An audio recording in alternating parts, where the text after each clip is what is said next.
This is FightFans Radio. Yes, sir, we promised you a great gorgeous George. Here it comes.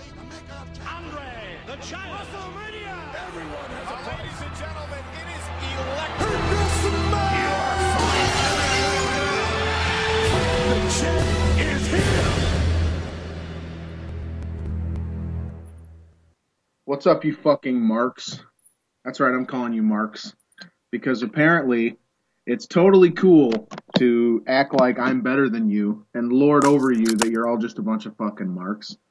Because I want to be just like CM Punk. I want to try to entertain you with my articles and podcasts on Cageside Seats. And then when you click in and you get all pissy, I'm going to just point and laugh at you and be like, ha, gotcha, you clicked, sup, bitches. Anyway, I'm joined by my partner in crime here, Matthew Roth. What's up, Roth? Not too much, brother. How you doing? It seems like you're a little fired up. I'm doing very poorly. This isn't Cageside Live. This is Geno Time. Okay, this is the Geno Time podcast. I'm fucking pissed is what's going on with me, man. Why are you pissed, brother? Okay, so 2 articles, okay? Generally speaking, the general feeling on Cageside is we're all a big happy fucking family, right? You know, everybody gets along, and every now and again we have someone come to the house who tries to take a shit on the carpet, you know, and it's the carpet that really brings the room together, and we fucking bounce them out quick, okay? Throw them out on their ass, and we go back to having a good time, party it up, talk shit about, you know, all the guys we don't like, whatever. Well, you know, every now and again, and you know this just as good as I do, as good as anybody. When you write for an audience that is of really any size, but, you know, we've gotten to a decent size, is people are going to disagree with you when you write an opinion post, yeah? No, of course. And some people, they don't disagree and think, I'm going to voice my disagreement. They think, this guy's a dumb fucking asshole. I'm going to call him a dumb asshole. Like, that part of it, I hate that. You know, and I'm not like Mr. Sensitive. Like I grew up with, you know, 3 brothers and a sister, and my sister was the craziest of all of us. I know what it's like to be battling and fighting with someone all the fucking time just because they don't agree with you. Getting into actual fights over just the dumbest shit, like what we watch on the television. Okay? So I don't mind that. But as long as this shit is mine, as long as I'm in charge, that ain't how it's gonna fucking be. But I left the comments up. We're going to start with, we're going to get to slut shaming, okay, and how I'm so fucking tired of that term and people using it. They don't know what it means, or they want so badly to use it that they just throw it out when it's not fucking applicable. That happens so often. A cute new little term I want to use. Well, I read it on Brandon Stroud's, you know, best and worst column. I want to use it. It doesn't fucking apply to the shit that we're going to talk about. We're not going to get to that yet. We're going to start with CM Punk. And Punk's a dick. All right, that's what it is. CM Punk Of course. CM Punk, the heel, is a dick. Phil Brooks, the person, he's probably the biggest asshole on earth. And somebody brought up to me, oh, you know, Joey Mercury thinks he's a nice guy. And if you watch his DVD, if we're close, I'll give you the shirt off my back and all this and that. That's how everyone is. You're not special just because you treat your friends good, okay? Fuck you. All right, let's go there. But CM Punk, okay, I did an article. I noticed on his Twitter. I don't even follow him anymore. I was actually on the Cageside Twitter, and I noticed a couple tweets. He says, I am getting x-rays, thought you should know, and he tagged Dave Meltzer. And hashtag scoop. I thought, wow, what a childish and petty asshole. But, okay, whatever, not a big deal. Later, he puts, suckers, was a chest x-ray for a physical, so I can go up in an F-18. Remember who pulls the strings. Hashtag BITW, which of course stands for best in the world. And that's it. That is the straw, okay, that broke the camel's back. I'm so fucking sick of reading tweets from this guy. I'm so fucking sick of seeing him in articles and talking shit and all this other shit. This guy's the dumbest fucking, he's such a dick that, like, I'm going to break this down, figure out why. You know what it is? He's insecure. He talks all this shit, okay, about us. We're marks. That's all we are. You know, remember who pulls the like, are you fucking kidding me? Remember who pulls? It's like a magician who, like, knows all the tricks, And he doesn't want to entertain you with the tricks. He wants to point and laugh at you because you don't know the tricks that he knows. That's what he is. Chris Jericho, I brought Chris Jericho up in the article I did. I said, Chris Jericho, he'll work his Twitter followers. He doesn't do it maliciously. He does it for a reason, to advance a storyline or to throw people off the trail or some this, that, and the other thing. He doesn't do it and then go, ah, ha, ha, ha, ha, you fucking dumbass marks. Ha, ha, you're just a bunch of marks, dumbass marks, idiots. Like, are you fucking, like, when has that ever been cool? And then, I know I'm ranting, dude. I'm going to let you get in here in a second. And then I say at the end, I say, but hey, it's pro wrestling. He's a heel, and now that makes it all totally cool. Sure fucking enough. The second comment is Pat9010. That's a screen name. This dude's made like 2 comments on the blog. And I left this up just for the sole reason because I knew people would agree with it. And they go, if he shuts it down, he's just going to shut down discussion. Not trying to shut down discussion. Okay, this douchey ass shit normally wouldn't fly. He says, he worked you pretty well. I'm sure that was his intent, to work me, quote unquote. Don't fucking misuse words you don't know what they mean. He goes, seriously, getting mad over a stupid little joke over Twitter? He's a heel. Let's not forget that he gets paid to make people mad at him. No. And 10 fucking wrecks for that. From people that I respect their comments that they put on Cageside on a fucking daily basis. This bugs me so fucking much. That's not a heel's job. A heel's job is not to make you mad at him. It's not to be a dick in every walk of his fucking life. Yes, you can usually give the guy the benefit of the doubt and say it's a company Twitter account, mostly, but Punk doesn't use it as a company Twitter account. Almost never.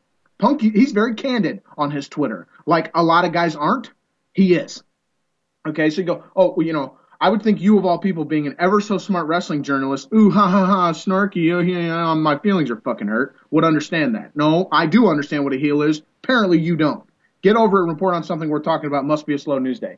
Which, as I'm sure you've seen on Bloody Elbow, you probably see it on Bleacher Report. That's the stop fucking saying that. This must be a slow news day. That's the dumbest fucking thing you could possibly say. Okay? But to your original point, a heel.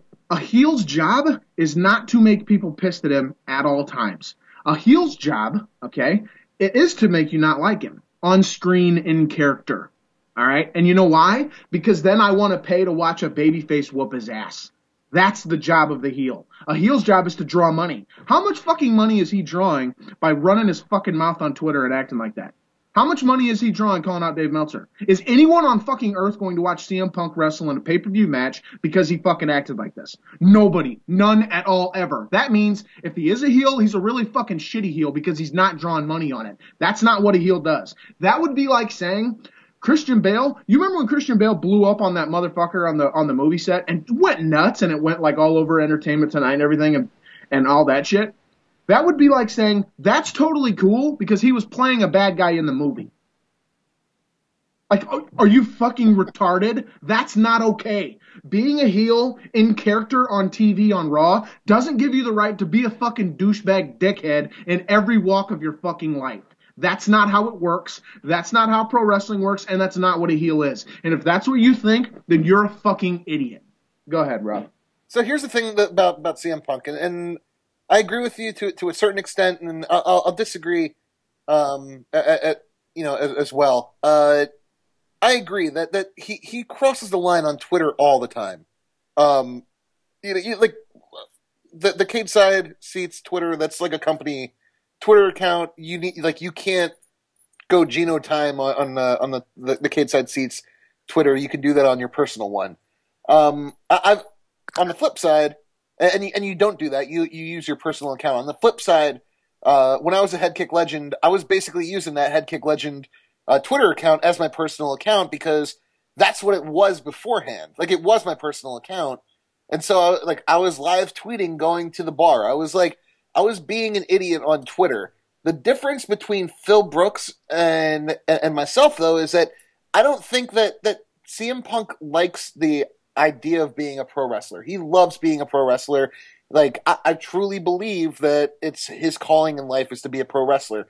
He hates the notoriety and fame that he gets from being a pro wrestler. Like, you know what, dude? Sorry, but if people want to stop you in an airport and get your autograph, you're a celebrity. You don't have to do it. You don't have to stop and sign autographs, but you also can't treat people like shit who come up to you and ask for autographs.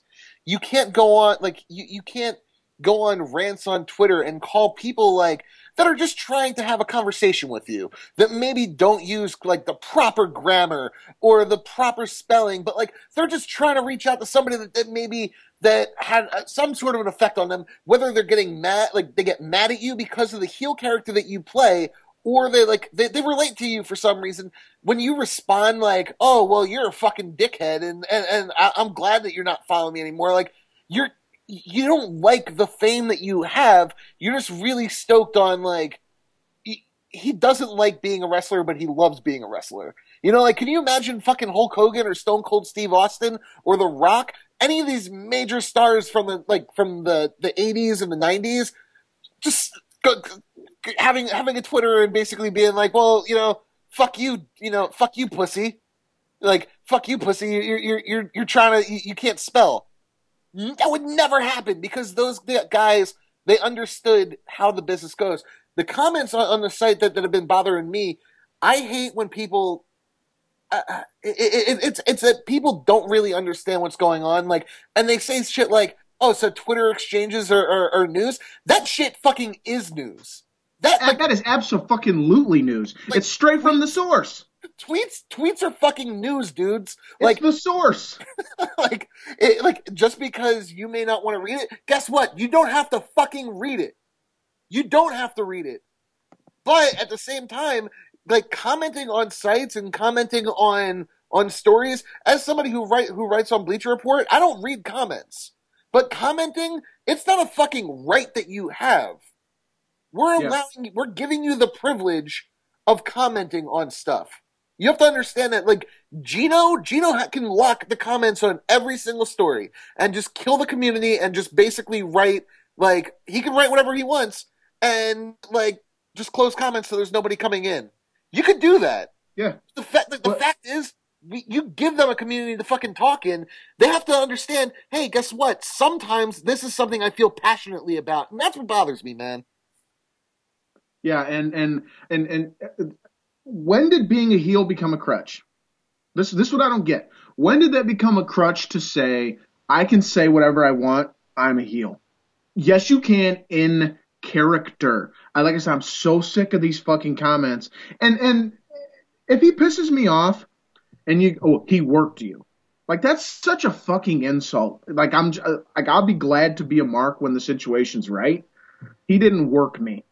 Okay? He said some douchey shit, and I reacted to it. Excuse me, the way I reacted to it, which is to call him out for being petty and insecure. And I can understand why he is.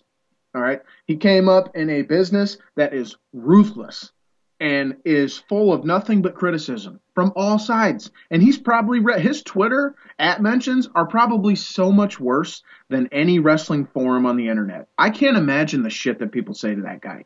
And so I can understand why his attitude would slowly go from, wow, this is great, I get to do what I love, to holy fucking shit, these are the people I have to interact with. And like they think he owes them something. And to an extent, I can agree with that. If someone comes up to you and goes, hey, CM Punk, you're a douche, but I want your autograph, and he wants to say, fuck off, I'm not giving you shit, that's fine. He's not that way. And I had people sending me shit saying, hey, man, yeah, I was totally in a situation where I was, trying to interact with Punk, and he just treated me like complete shit. I was just being a regular guy. I just treating him like the famous guy that he is. It's, like you said, he doesn't like being famous, and I want to get to this Joe Lee thing. Joe Lee wrote a comment, and it says, no, he loves being famous. He loves all the access and accolades he gets. He just doesn't want to do anything nice in return. Because you know what, Punk? And I'll let you in a second. You do owe us, motherfucker, because we made you. We made you. I know you hate that. That's true. All right? That's the fucking truth. Just like everyone in the comments right now, who, if you're listening and you don't like what I'm saying, I get it, okay? And it's cool. I'm not going to let you say whatever you want to say in the comments if it goes too far, because I want to build a certain kind of community. But I recognize that if you didn't come to this site, I wouldn't have a site. That's something you need to fucking recognize. Punk is there because we're there. He wouldn't exist if we didn't. That's what fucking kills me. Yes, you fucking do owe these people something, man. You can't just be an asshole to everybody just because you think it's cool. And that's not even my big problem. My big problem is with how he was going about the media shit and the way people think it's totally cool for him to just, I'm a heel. It's all good. No, that is not the fucking case. I mean, I took umbrage with the fact that he tried working the media. Like he like that was a shot at Meltzer, but it was a shot at everybody. And from somebody who works in MMA media, I've been fed stories that from people I trusted. You know, from people who are like, "Hey, this is totally going down," and like one of the big ones that I got caught in, where I totally fucked up because I trusted somebody. I don't know if you remember this, but when I announced and broke the news that that Rashad Evans was fighting Lyoto Machida, like during the whole Anderson Silva thing, I took somebody like I had the sources, I had the best sources, but I got fed a story that wasn't true. Got burned. It happens. I got burned, and the thing that bothers me is that Punk's making a joke of that, and the problem is that Gino, I don't know if you've ever been burned, but like it affects your credibility. It sucks when you get burned. Like fuck that, dude. You have a problem with somebody going like trying to make a living. Trying to make a living in the same sport that you're passionate about. And yeah, I'm calling wrestling a sport because to me these guys are athletes and I get that. But like to a sport that like Meltzer's fucking passionate about wrestling, dude. He's been doing it for what, 30 years? Yeah, he's the best. Like, that's the thing. He's the best. And you're right. And I didn't even really think of that. But he is totally shitting on someone who and Punk has said, you know, as much as Punk.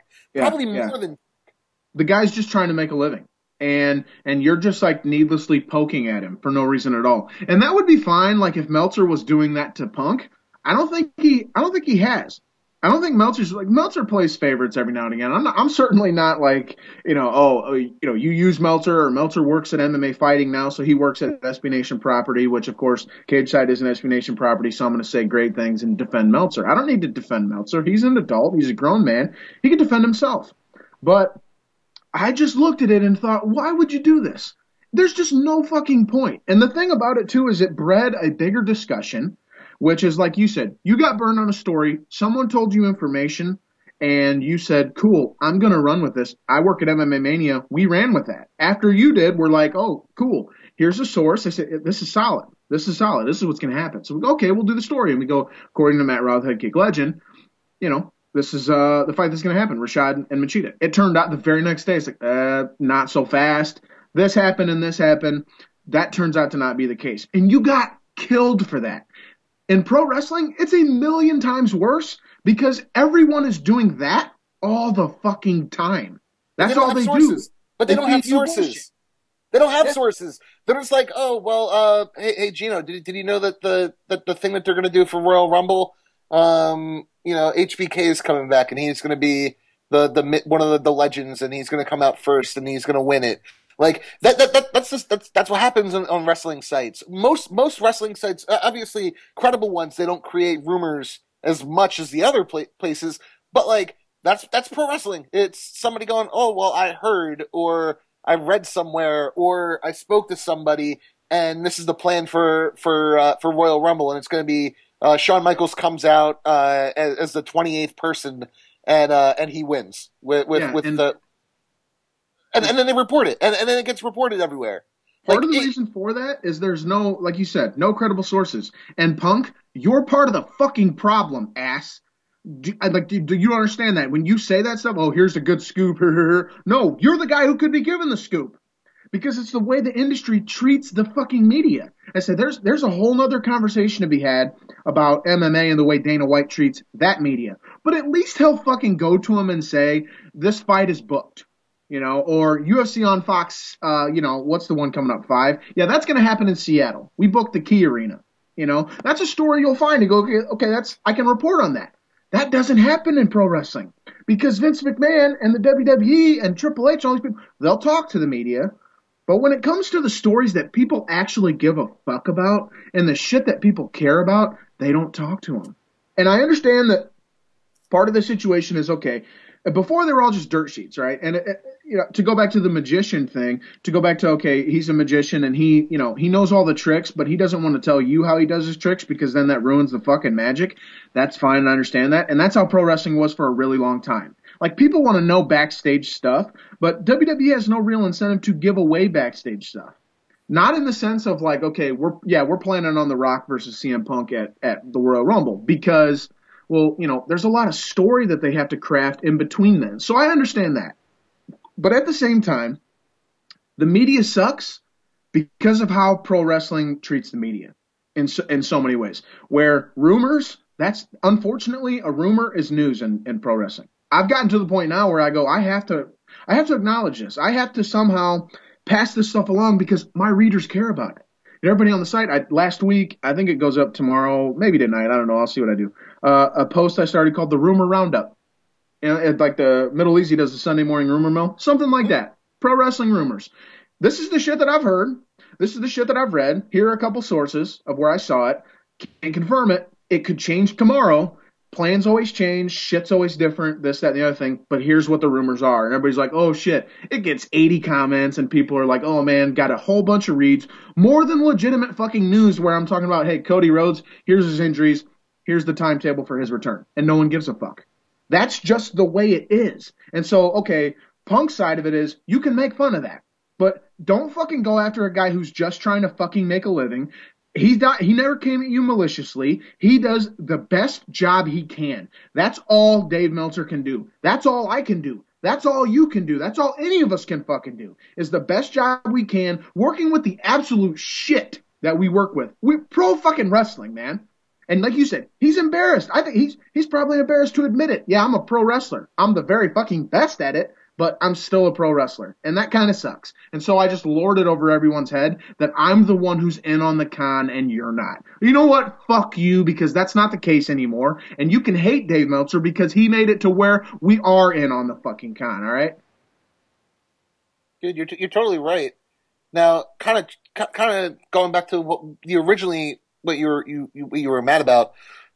You brought up slut shaming, and that kind of transitions a little bit into this past Monday Night Raw. Okay, let's get into slut shaming now. With the AJ and the John Cena, yes, that entire storyline. I see where you're coming from when you brought up the China. It was you or Jesse. Jesse's article. It was Jesse. Where he brought up like the whole China thing, and you know what? He's completely right. Like, dude, honestly, the way that you were the one who said like what was the end game for the angle, and he brought up the China.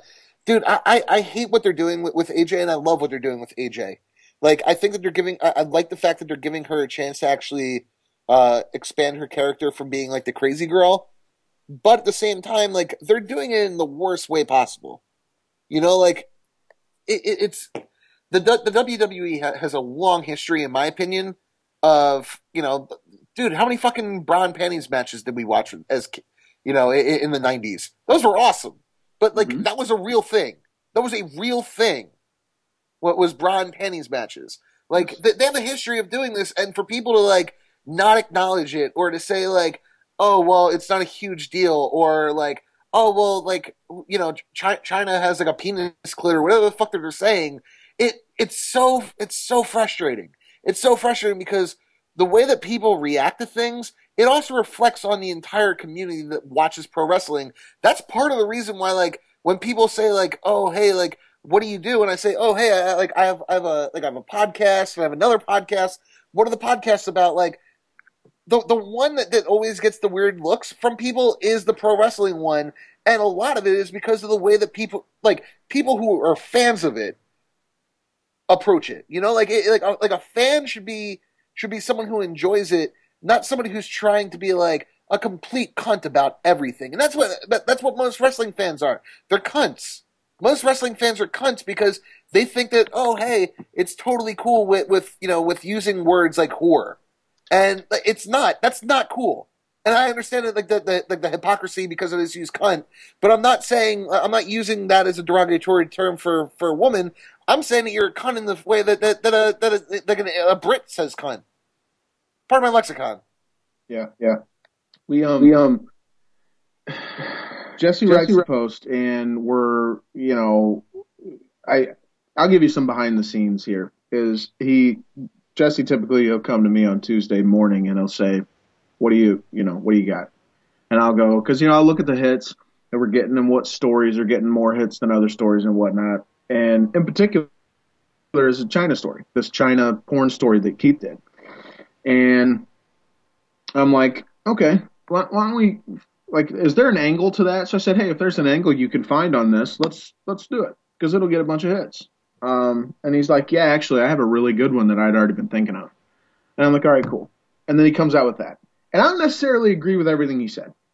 But the reaction I got on Twitter, and the reaction immediately, first comment, is they bring up the term slut shaming. Now, people aren't, I first read the term slut shaming, and I'm going to admit this, I hadn't actually heard this term. It's like really from anywhere. I read it on Brandon Stroud's, that's why I brought up Brandon Stroud. That's why I read it.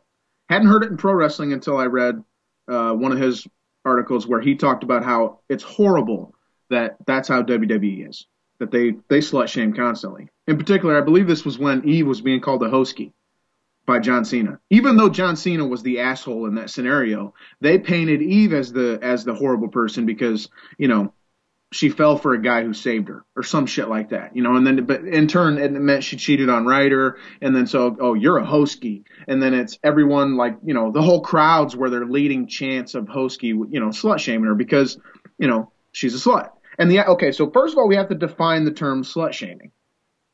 It's self-explanatory. It's where you,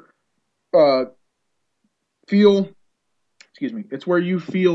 compelled to shame a woman for being a slut, for sleeping around. If you think there's a problem with a chick fucking a lot of different guys, which I guess technically under the terms or the definition of the word would make her a slut, yeah, it's slut shaming. And WWE does it in that manner when they call Eve out they call her a hoskie because she had, presumably based on the storyline, had sex with two different guys. Okay, so they called us out for slut shaming because of his article where he compared AJ to China. No, not even fucking close. I don't care. I can't speak for Jesse. I'm not going to defend Jesse. Again, he's a grown man and he can defend himself. I don't give a shit if AJ fucks every guy in the locker room. I'm not going to shame her for that. That's her life choice, man. I don't care if every woman I run into just wants to fucking bounce up and down on cock all day and night. That doesn't bother me in the fucking slightest. And I'm not going to shame anyone for liking to be that way. I know plenty of guys who are like that. I know plenty of girls who are like that. Doesn't bother me in the fucking slightest. But he compared it to China. And the issue with this is, and I think maybe people think we're slut shaming China, which no, we're not. But this is a woman. We're talking about a woman who, and the idea was he put it, okay, you put the shit in the storylines, that's a fucking problem. China was in WWF, came up with Triple H, okay, they were dating for the longest time, literally came up in the business together. Triple H was a know-nothing, and then he got with her, and then they got with Shawn, D-Generation X. Shawn left. They took over as the leaders, and he sort of kept growing and getting bigger as a star as the business got bigger. Underneath, on the undercard, when Austin was making, buku bucks in 1998, wrestling Kane and Undertaker, and he's growing up slowly, and she's right there with him, and they're fucking the whole time. They're together. They're a couple. Cool, whatever. The shit keeps going. Triple H breaks away from DX. He gets a hot storyline where he crashes Stephanie McMahon and Tess wedding.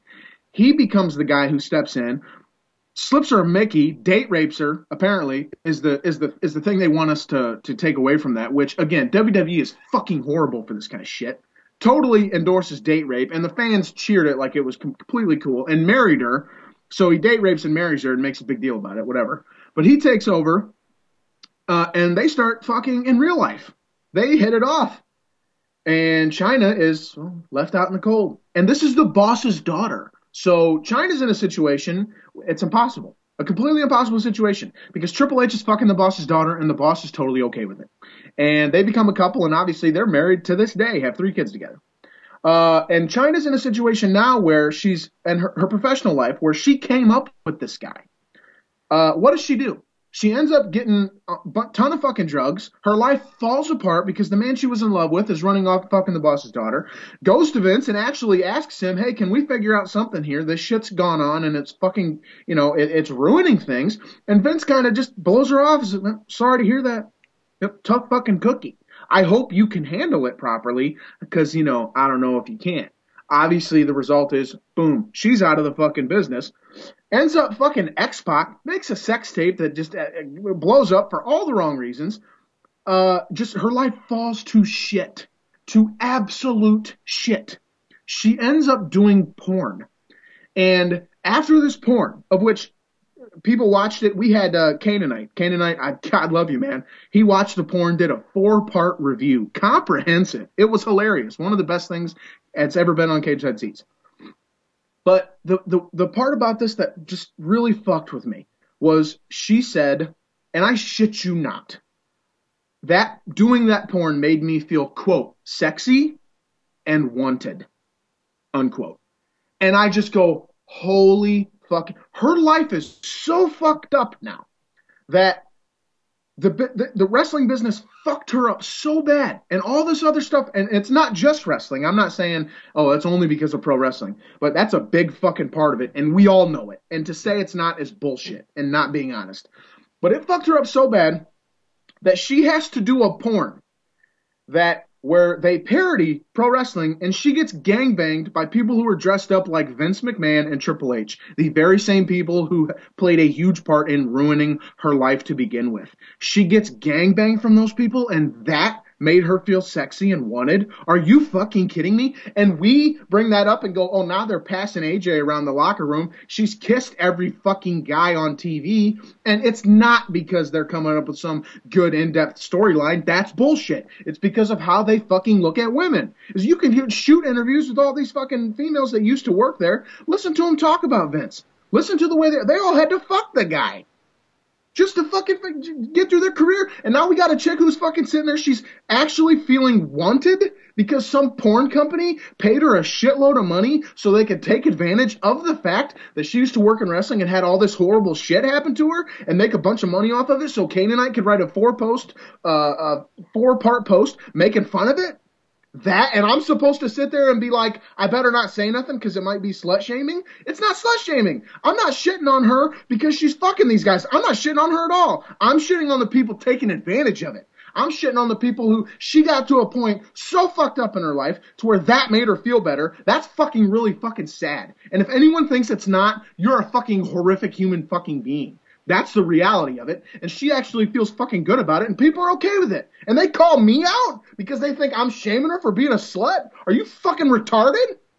How fucking dense is this? And people are wrecking these comments. I'm like, come on. You people are smarter than this, man.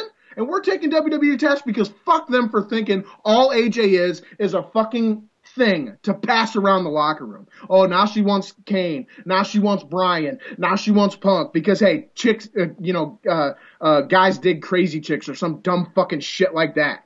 You know what I mean? And now she's on to Cena because that's how she get what she wants. And she does this whole spiel on Raw where she's like, I'm glad I'm not general manager anymore because I can do what I want. And starts trying to kiss Cena and smacking his ass and shit.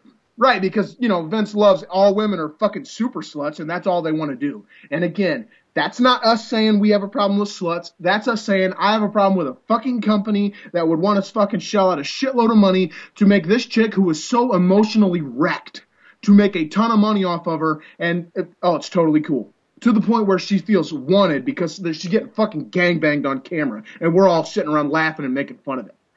And now AJ, and it's comparable, albeit in a small way. I don't necessarily agree with that part of Jesse's post, but it's comparable to the point where now we're looking at, don't like how WWE, don't like Vince, don't like how these fucking people present women and how they obviously look at women. We have a problem with that, but we're the ones slut shaming. Yeah, right. So Gina, what's up, man? What'd you think of Ryback this past week? Oh God. My voice is going, my fucking throat hurts now. My voice is going up. What did you think of Ryback? Let me take a drink here. I'm trying to help you out there. He just went on like a 35, like with a little bit of me introduction in there, but you spoke for like 35 minutes, just completely messed up. Like I said, it was building from last night. Like I was so pissed that like people think that like we're like suddenly we have a reputation now. You know, we're big Meltzer defenders, we're big marks, and we're slut shamers. You know what I mean? 2 fucking articles, and it's like you couldn't be more from the truth. And because you didn't get that reading it, maybe you'll get it with me fucking shouting it in your ear. I loved Ryback on Raw. Oh, dude, he was awesome. So I'll take the lead on this one. So Ryback, I think that like it's a great thing that Vince McMahon was not at Raw, and he wasn't. He was overseas. They were still doing the what's it called? They were still doing the USO tour. I think they were like visiting. I think they were in Iraq, visiting soldiers, and you could tell because Vince wasn't there, Ryback was able to do what he wanted to do, and dude, he killed it. Like when Vicky Guerrero came out and he was like, "You shut your fucking mouth. I'm going to stand here. I'm going to do this. This is my fucking ring. I want my match. I want everything." That was a terrifying man. And that kind of goes back to what we were saying, like, after the Survivor Series show, where I went on a long rant about how there's nobody on the roster who has that it factor, that person who makes you scared and that you don't want to fuck with them. You don't want to. You don't even want to heckle them from the audience because they will kill you. That was the first time that I was actually legitimately like, whoa, Ryback's actually decent on the microphone. Like, if they, and it took Vince McMahon not being there to actually do it. I'm loving now where this character's going, and it took Monday night to do it. Yeah. And people were like, they're saying like, he's a babyface, but he's telling people to shut up and he's not done talking, which I just thought that was funny because he told Vicky to shut up, but I'm not finished, but he hadn't said anything in like a minute and a half. So it's like, shut up, I'm not finished. And it's like, dude, you were quiet for like at least 68 seconds.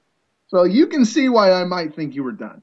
But he can tell her to shut up because everyone in the world wants to tell her to shut up. And that's kind of the job of the babyface we want to live vicariously through you. Right? So, but yeah, like as soon as they dropped the fucking like obsession with making sure everything is said via bad pun about food or eating or mealtime or, some other dumb shit like that, it was great. And if it took Vince being, all the way hundreds of thousands of miles away overseas with troops, good. Keep doing that. Because, yeah, you're right. Just getting in there and being like, I'm not leaving. Get those motherfuckers out here. I'm going to tear this entire ring down. That's awesome. Like, don't we want that kind of stuff? And people are like, no, that's what babies do. He's just being a big baby by getting in the ring and being like, I'm not leaving until I get what I want. Wham, wham, wham. I don't agree. It's more like I'm a big bad fucking bear and I fucking want revenge. So give me my revenge. I deserve it. That's what I like. Yeah, and the other thing, like, you look at where Ryback was, like, even 3 weeks ago when he hit, like, a clothesline or whatever they call it, the meat hook on the outside, and you said, like, I hit him hard. Like, that was awful. When he did that, I was, like, I damn near shit myself going, this is your big face? This is, like, your big monster? And he, like, everything that he's doing is just falling flat? And, and he killed it. He killed it this past week. Well, I think we were joking about it on Twitter. I would have loved to have seen him, like, not actually leave the ring. Like, don't leave the ring. Like, just stay there the entire time and, like, set up a chair in the corner and they just have matches around him. Good luck. I'm not leaving the ring until you give me CM Punk right now. Or whoever it was. I think he was calling out the Shield. That's a fucking terrible name, by the way. Isn't it a terrible name? Like, I liked how Ambrose got there, and, like, I thought it was slick the way they did the interview to where there was, like, Ambrose said, we're the Shield from Injustice. And then he looks over at Rollins and he goes, a shield from injustice. And Rollins kind of tilts his head back and kind of looks at him and turns his head like, yeah, that is what we are. And then and Ambrose looks at Cole and he goes, we are the Shield. And it's like, okay, that's kind of slick. And Ambrose does it. So, love Ambrose. But at the Shield, like, wasn't that an FX show for like a decade? What was that noise that you just That made? noise was me, miming blowing him off. Never do that. Never do And that. I'm even doing the motion too, if you can see me. It's Ambrose is our hero at Cageside. He's our new hero. Used to be, I think the first guy that we openly admitted was our hero and did posts just for him was Brodus Clay when he was the Funkasaurus. And then he turned into a fat dino jobber and that changed immediately. So Ambrose is our new guy. Oh, man. That's such a disgusting sound. That's such a disgusting sound. Isn't it great? Like, you know what? Like, don't slut shame me, Roth. Hey, I don't care how many dudes you blow, man. Oh, it's just Ambrose. But if I move to Rollins and then Reigns, don't shame me for it. All right. Oh man, but yeah, I know everybody is like really stoked on Seth Rollins. I'm more excited for Reigns, dude. Like, I thought that the way that he was, Irod C is talking about Fandango, dude. I'll talk about Fandango all day. How do you say it? Is that because it's Fandango is the fucking site that sells movie tickets? I don't know how they can even use the name. I don't know, man. Fandango, Fandango. It's Fandango. Oh man, that's such. You know what, Irod C? That's actually the worst fucking. It's the worst gimmick, and they're just making worse gimmicks. Like, it's so bad. It's so bad. But I don't know, man. This past Monday Night Raw, I'm liking where the Shield storyline is going. I'm kind of pissed that they didn't slow burn it. And the way that I see that after that promo, the first thing that came to mind is that they're not working for CM Punk. They're working for Paul Heyman, and that's going to lead to a split down the line between Punk and Heyman. Well, they have to eventually, right? Yeah, they have to do it. Yeah, you got to figure out how to get them away from each other because they're not going to put up with Heyman forever. Do we have somebody on the line? Or what is that noise? Yo, this is McKinley. McKinley Noble, what's up, brother man? Hey, what's up, guys? What's going on? Nothing much. I just wanted to call into the show.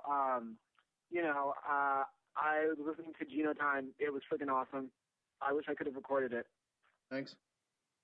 But yeah, I wanted to call and I actually wanted to mention this is about a week late, but I think that the match of the year that has been going on lately was last week at Main Event, Miz versus Dolph Ziggler. It is seriously one of the best non-pay-per-view matches that's happened on any of the programming in 2012. It just sucks that, like, I feel like Dolph Ziggler can't make his finishers look powerful, and it sucks. Every time he gets a win on Randy Orton, and it looks like the weirdest thing ever. Is that all? Yep. All right, man. Thanks for calling in. Dude, I agree with him though. The zigzag, that's he needs a new finisher. Like the zigzag, really it's so bad. I like that super kick that he threw out there at Survivor Series. That was pretty sweet. That kind of makes me wonder.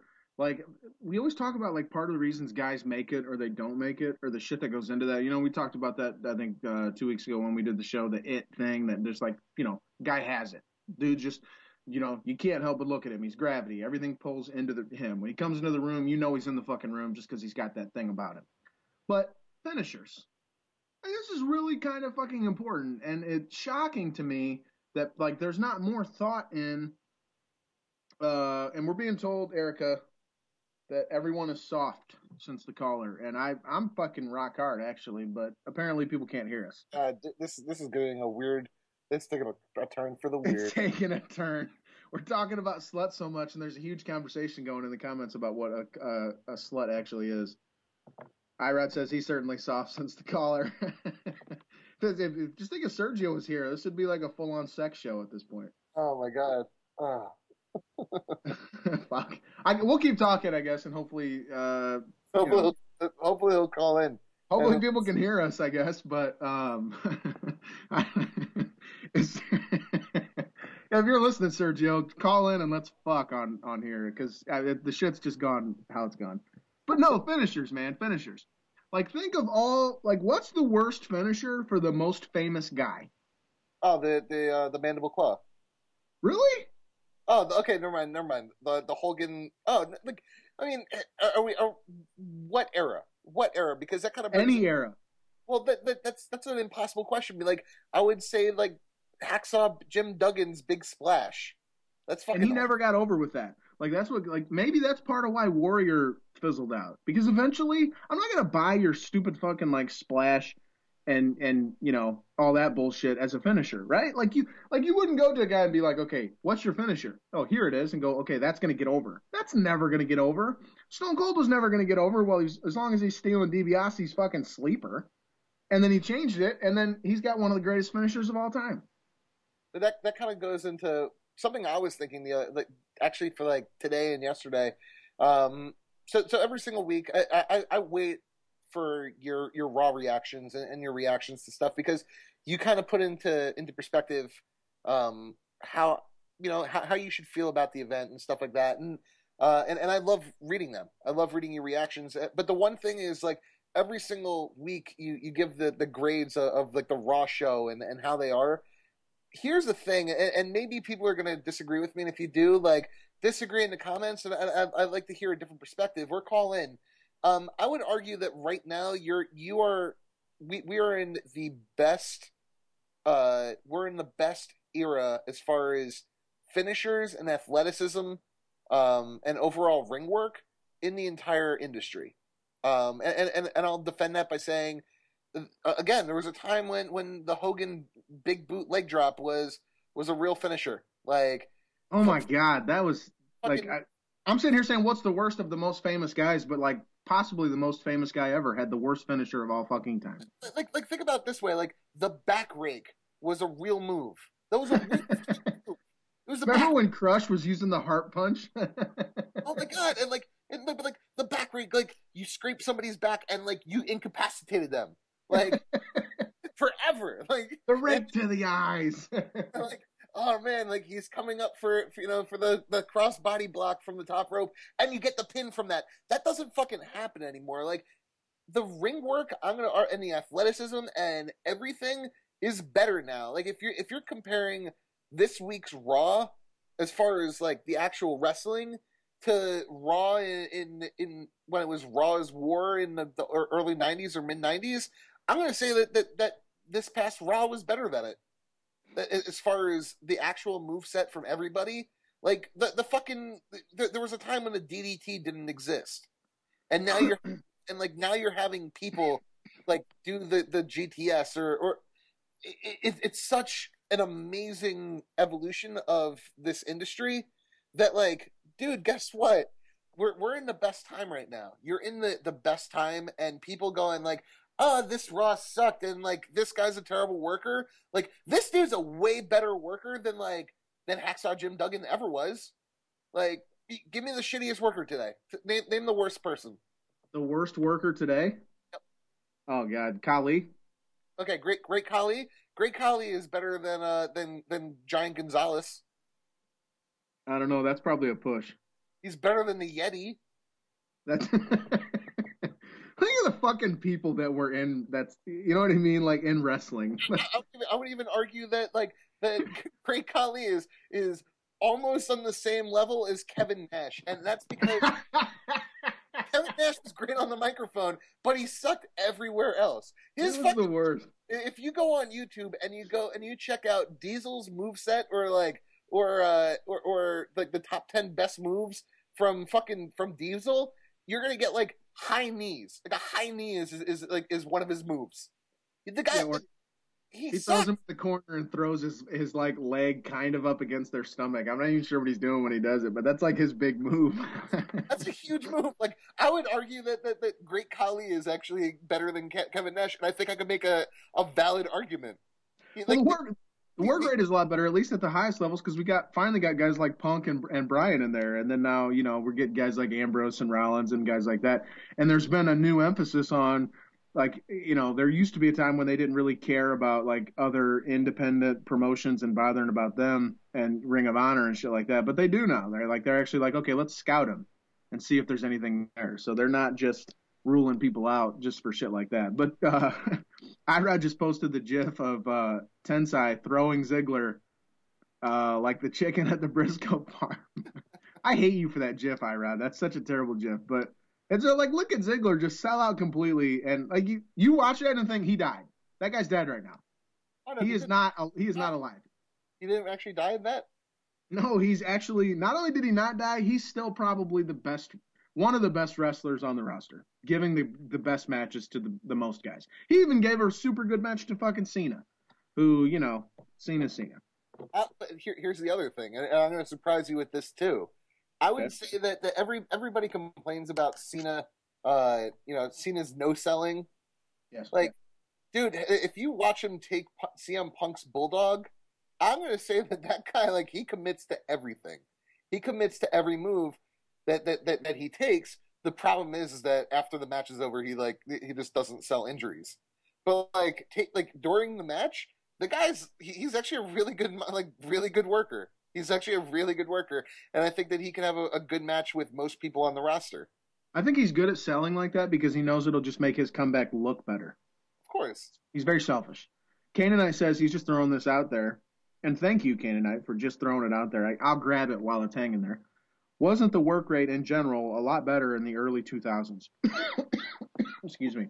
That's an interesting question, and you have guys like Triple H in 2000 is better than anyone today.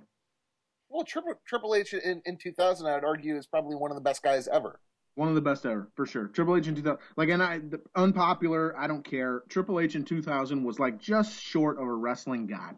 Like just short of Shawn Michaels. He was that good back then. Before the quad injury in 2001 and whatnot, yeah.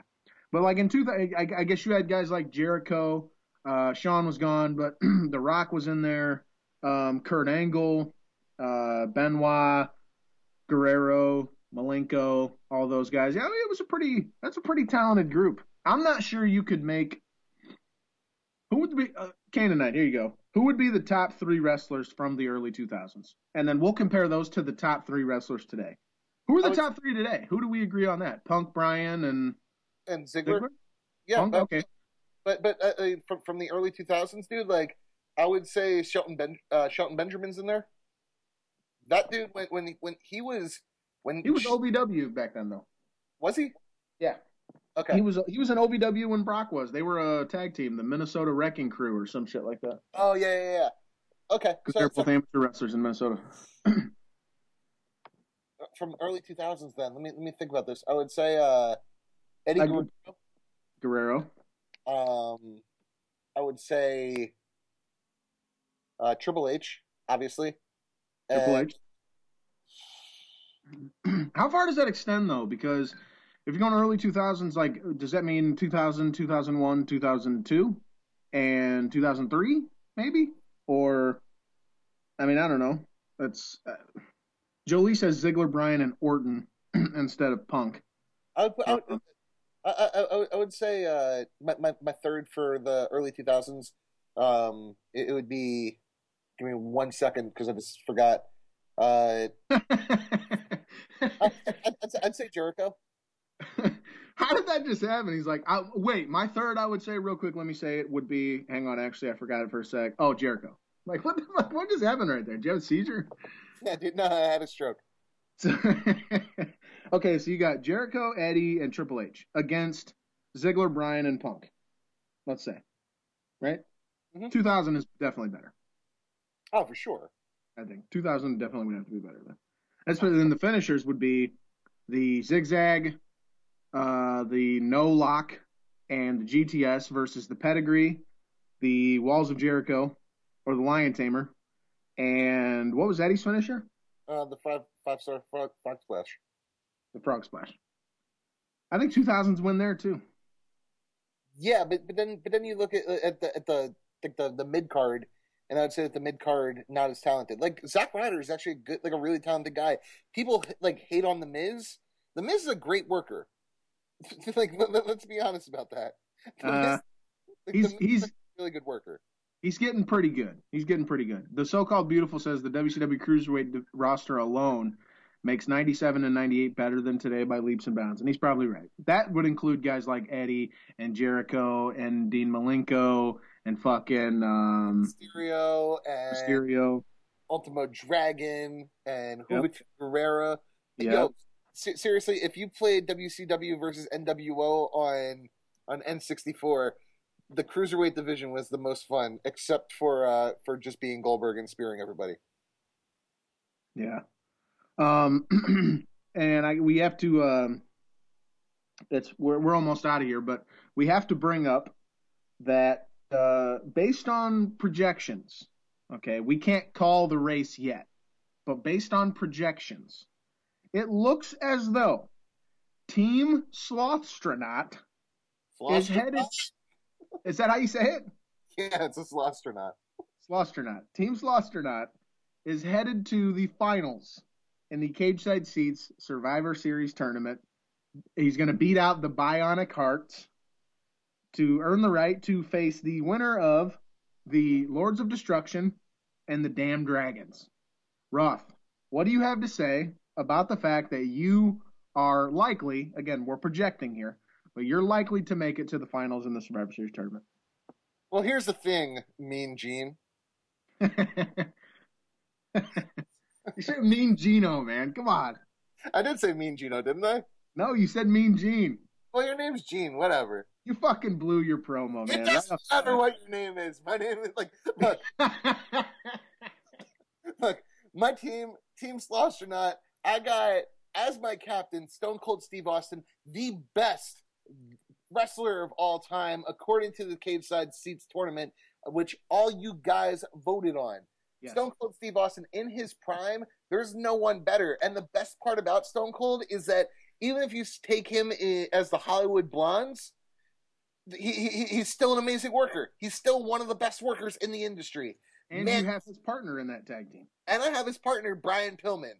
Okay? And Brian Pillman's prime, when Brian Pillman was on, there was nobody better on the microphone, and there was very few better in the ring.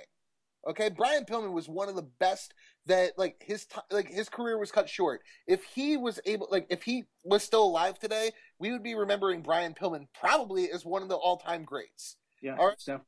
Then you have fucking Mankind and Terry Funk. Those two dudes, they're hardcore legends, but Terry Funk actually a real wrestler. Like Terry Funk has been able to evolve with the industry. All right, he went from being a super technical guy in Texas and part of the famous Funk family to being a hardcore fucking legend. He's fucking 68 years old, still doing better moonsaults than CM Punk. Mankind, the guy's a former WWE champion. He's a hardcore champion. He's probably the toughest person ever to be in the industry. And then you have fucking Booker T. The Booker T, you have the spinneroonie, you have the axe kick, you have the bookend. His prime was so long because you have King Booker, you have the stuff that he was doing with Harlem Heat in WCW, and then you have the fact that he was a five-time champion. The man is incredible. And guess what? Then you have fucking RoboCop. RoboCop is my wild card. Who's okay, guess what? All right, so Bret Hart maybe be able to lock in a sharpshooter. He's fucking RoboCop. He will end you. The big point of contention, I need your answer to this one though, is how is it that RoboCop is going to work on the same team as Stone Cold Steve Austin? Go. Stone Cold Steve Austin is the former sheriff of Monday Night Raw. They're both police officers. They're both police officers. They're on the same side of the law, sir. So you get to use the badass Austin from '98 and the sheriff from '03. Is that what we're doing here? What I'm saying is that Stone Cold, he has experience in law enforcement, but he's anti-authority. Yeah, but he was the authority. But he's a police officer. But he was the authority. And then you have fucking... But then here's the last part. Like, all right? So you have... like RoboCop's prime was obviously when he removed Sting from the cage, but being around like on the other side of Sting, how's Sting getting out of that cage? How's he getting out? Because that was part of Sting's prime. I didn't even think of that. Like, that's like the Bionic Hearts. Of course, they lost. They're a man short because RoboCop's not around to get him out of that cage. He is still in that fucking cage right now. He's still there. He's actually still in that. So it's actually a 4-on-5 match. Or like, and what's Stu Hart gonna do? Stu Hart is like, he's gonna try and stretch RoboCop. RoboCop has fucking pistons. He can't break. Stu Hart is nothing. The Hart family is nothing. And why the fuck is Ryback in there? Why the fuck is Ryback in there if you're calling it like the Bionic Hearts? Like, you had the chance to like get the Dynamite Kid or Jim the Anvil Neidhart, and you went with Ryback. Like, you should not be in the finals. It just shouldn't happen. Yeah. Plus, why Sting there? Why is Sting there? Like, yeah, those two, like Sting and Ryback, they don't belong in that group. It should be the Dynamite Kid, and it should be Jim the Anvil Neidhart. It would have been an awesome, like, that team could have won. Or Brian Pillman. Yeah, that would have worked too. So that's the other thing. That's irresponsible drafting. The way that he has put together his team, you know what? That's irresponsible. It shows a lack of knowledge for who would actually team up with each other. It shows a lack of knowledge on the history of the Hart Foundation. Just the fact that this guy doesn't know what he's doing, drafting a team and putting together a squad. You can't vote for the Bionic Hearts. Because Bret Hart, unfortunately, you are not the best there is, you're not the best there was, and you are sure as shit not the best there ever will be. Wow. If that doesn't earn a vote for Sloth in the finals, I don't know what will, man. And if you haven't voted for him yet, go vote for him. I have to say before we go, I'm still bitter and pissed that the NWO was voted out in the first fucking round. How did that happen? You got raped on that, and you know how it happened? Because there's no fucking honor amongst thieves. There's, you know what, just a mutiny. And I'm still calling him Benedict Arnold. It ain't CJ Bradford, it's Benedict Arnold, and it's Hollywood Judas, who he hasn't even been around. He hasn't even been around lately because he got bounced, and Bradford got bounced in the very next rounds because you don't cross the fucking boss. And that's how we'll end this thing. Thanks for listening, Cagesiders. Yes, sir, we promised you a great Gorgeous George. Here it comes. Blassie, the makeup. Andre, the Giant. WrestleMania. Everyone has a price. Ladies and gentlemen, it is